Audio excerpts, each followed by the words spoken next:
Senator Malala. Thank you, Mr. Speaker.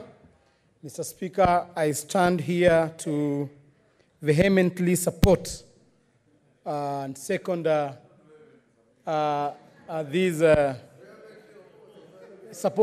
passionately support this motion and second it, Mr. Speaker. Mr. Speaker, I'm not only supporting this motion because we want to adjourn this House, but I am supporting this motion because this is a time of need as a country. We need to reflect on our level of preparedness as a country. Mr. Speaker, I want to be more specific on our level of preparedness at the county level, Mr. Speaker. As we adjourn this House, it is important that as honorable members of this House, who are mandated to represent counties, to retreat to our respective counties and ensure that we have high levels of preparedness at the county level, Mr. Speaker. Mr. Speaker, yesterday, I had an opportunity to do an impromptu visit at the Kakamega General Hospital just to ascertain their level of preparedness. Mr. Speaker, we have seen county governments trying to come up with isolation centers. In Kakamega, I want to confirm that Kakamega County General Hospital has an isolation center, but the big question is, we are focusing on county referral hospital or level 4 hospitals. What about level 3 hospitals?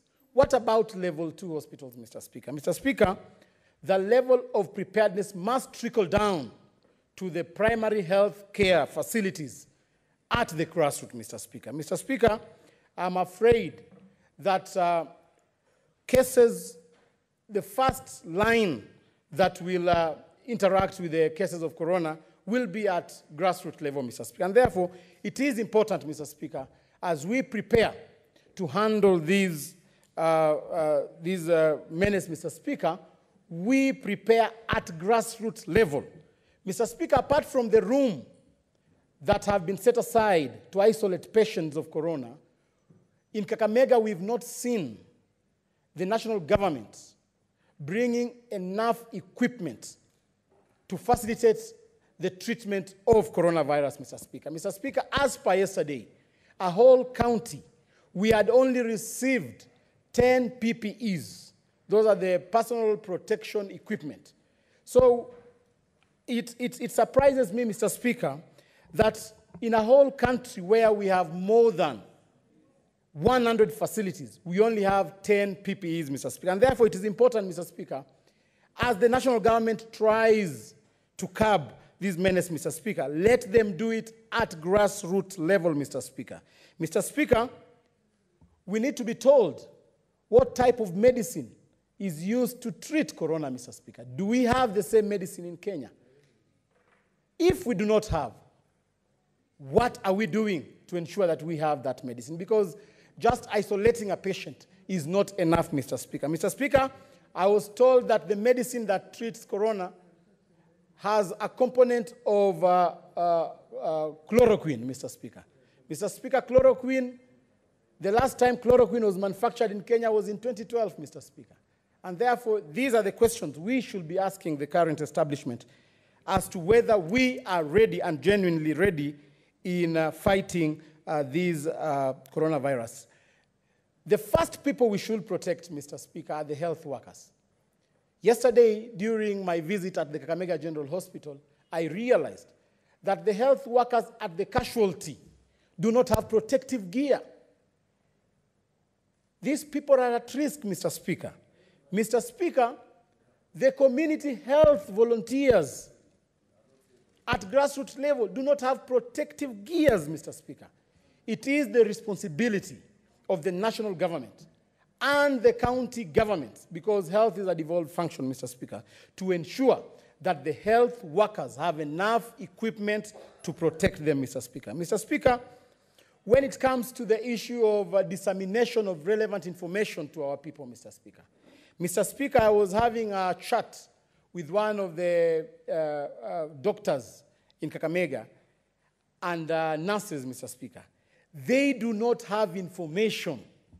They have not been trained on how they are going to handle such cases, Mr. Speaker. Yesterday, we had a boda man in Kakamega who got into the hospital and said that he has been coughing for a while and he has a fever, and he even tried to cough.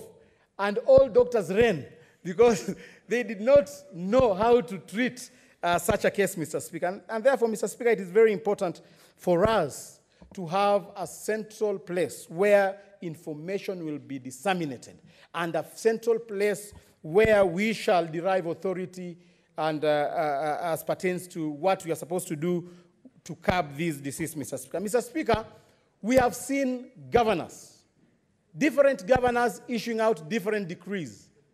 In Kakamega governor says that all mortuaries are closed, but our neighbors are still operating their mortuaries. This simply means that if somebody dies in Kakamega, he'll be taken to Vihiga County because Vihiga still operates their mortuaries, Mr. Speaker. Mr. Speaker, we saw in Mombasa, the governor for Mombasa said that all discos and nightclubs should be closed.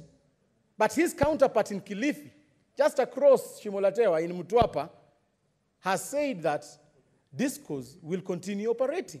So Mombasa residents will be going to Kilifi in the evening, Mr. Speaker. And therefore, this calls for a centralized point where we shall be getting information, Mr. Speaker.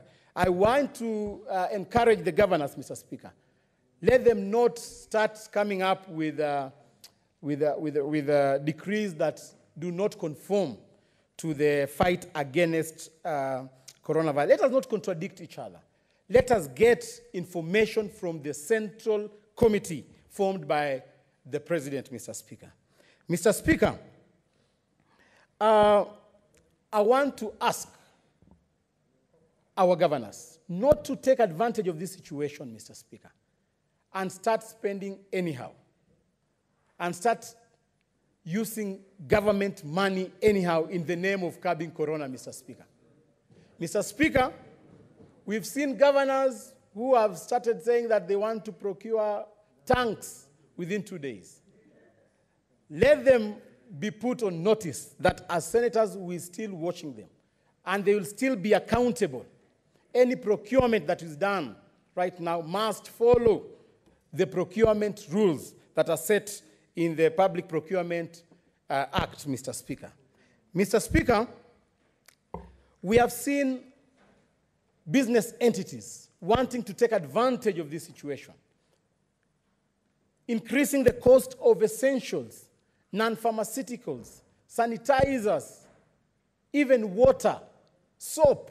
Mr. Speaker, it is my humble submission that the national government should have a price controlling mechanism so that we standardize, especially the essentials that are needed to fight coronavirus, Mr. Speaker. Mr. Speaker, we have got some gadgets which cannot be found in the market right now, Mr. Speaker. The gun thermometers, Mr. Speaker. We are unable to even purchase the gun thermometers.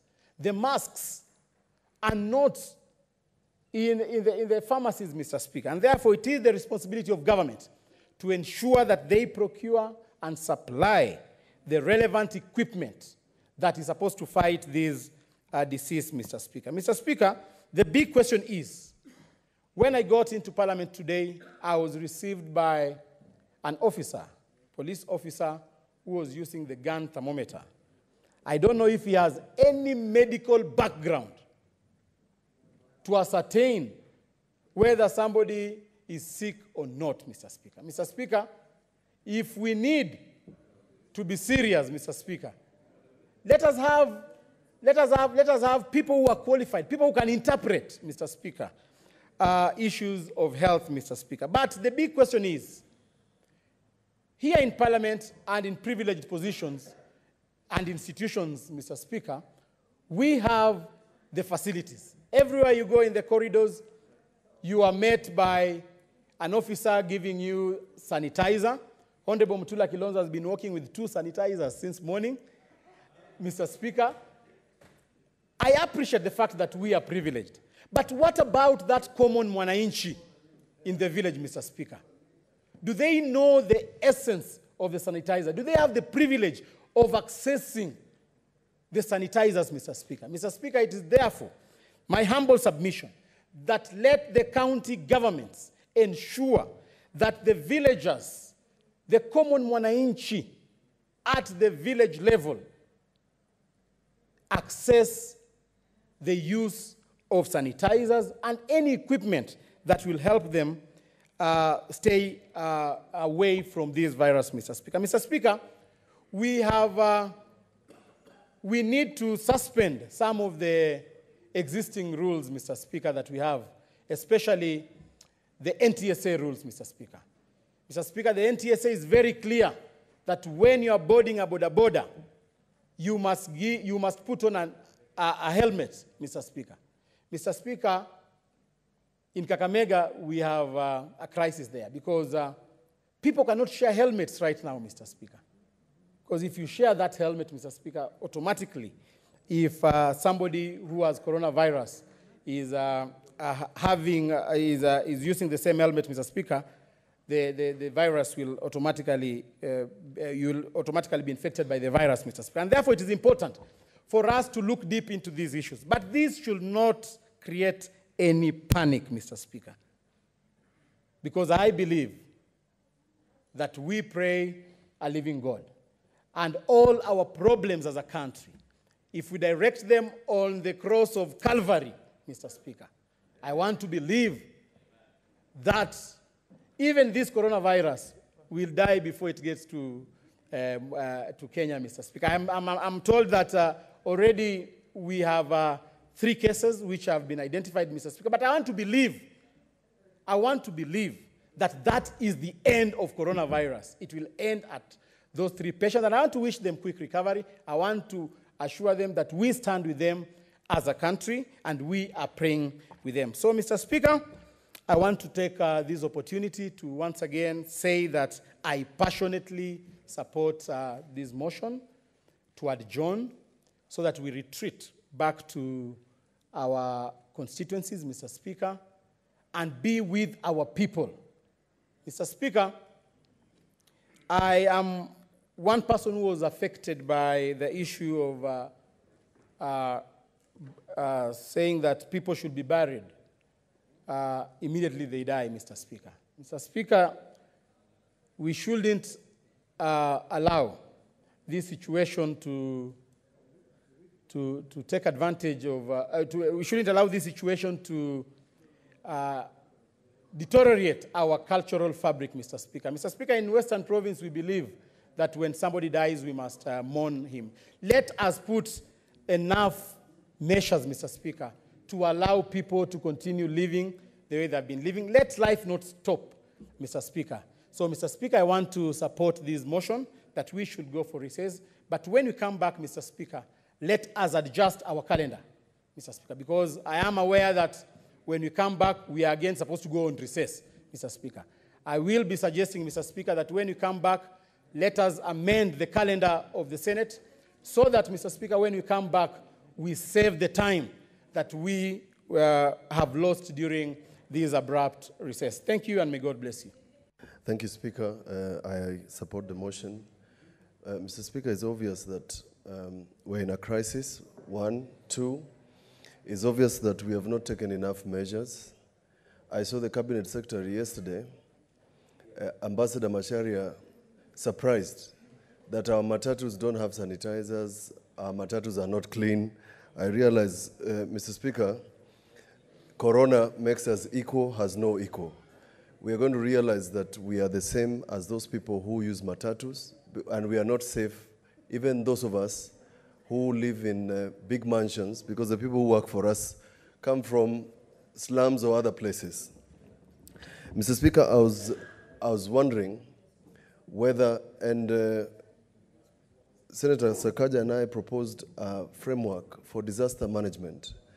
Mr. Speaker, it's obvious that from the reactions I've seen that we do not have emergency protocols. We don't have disaster management. I've not seen Parliament in the Stakeholders Committee We are not sure whether we have enough money to handle this issue if this happens. It was pleasant to see that one of the footballers, I can't remember now, Ronaldo, offered his hotel because it's obvious. If, Mr. Speaker, if this virus extends to what it has done in Italy, we don't have enough hospitals. We don't have enough hospital beds. Should we convert some hotels and spaces to hospitals and hospital beds? Is it possible that government, instead of asking why there are no sanitizers, to tell us where the sanitizers have gone? Isn't it possible for the National Committee to, in fact, convert the money that was supposed to be for travel by Parliament executive to buy sanitizers all over? Senator Murkomen sent us a clip of a Kamba lady calling Corona cologne. And she says, where is this cologne? We don't have masks. We have not even seen a medical officer. The people and this morning when I was going to work, I saw thousands and thousands of Kenyans walking to work. Now, all of us can retreat to our homes. It's possible that all of you have gone to supermarkets and exhausted the shelves by buying whatever you can buy, including tissue. Just think about the people who are from Mathare. We shut down for a day, they cannot eat. When you tell them not to shake hands, not to sanitize or clean their hands, if you go to Kibera where they have the Mama Kadogo economy, the money that you collect every day, you go and buy a chapati and something to eat. Every day. Mr. Speaker, wouldn't it be nice to see the National Executive Committee in our slums giving assurances? I would be happy, in fact, to see the Beyond Zero campaign trucks in all over the place, because you will need the equipment if something happens there. There will be no time and there will be no space for Mbagathi Hospital to take everybody when they fall ill. Mr. Speaker, I would have loved to hear that even members of Parliament have been tested. A doctor sent me a clip, a small little picture of some equipment that costs about 19 rand. That is a self-testing equipment that should have been available in Kenya, because the tests that are being done in Kenya today are taking too long, Mr. Speaker, for somebody who is normal now, but is carrying the virus. We have so many carriers. I'm just concerned, Mr. Speaker, and I would like to hear from this committee that we can get this equipment so that people can do their testing all over the country. I know Cleophas Malala is saying that people should continue with their funerals in those large gatherings where we are singing Mwana Veri Boyai, those things. But please think about the concern. No, it's not a funeral song, but it's a song, a traditional song. Mr. Speaker, this situation, Mr. Speaker, for those who have quoted the Bible, allow me to quote 2 Chronicles chapter 5, verse 17. Chapter 7, verse 13 to 14. I shout up to the heavens so that there is no rain. If I command the locust swarms to eat up all your crops, or if I send an epidemic to you, then the people will humble themselves and pray and search for me and turn from their wicked ways. I will hear them from heaven and forgive their sins and heal their land. This country needs to pray for all the corruption, all the tribalism, all the division, all the marginalization that we have been preaching. Mr. Speaker, this country must pray and turn from their wicked ways. Thank you. There have been many pandemics in history. And in fact, this pandemic may be confirming the saying that history repeats itself. And Mr. Speaker, you may be aware that sometime in the 14th century, there was a pandemic known as the Black Death or the bubonic plague. What was unique about this pandemic in the 14th century is that it started where this one started and peaked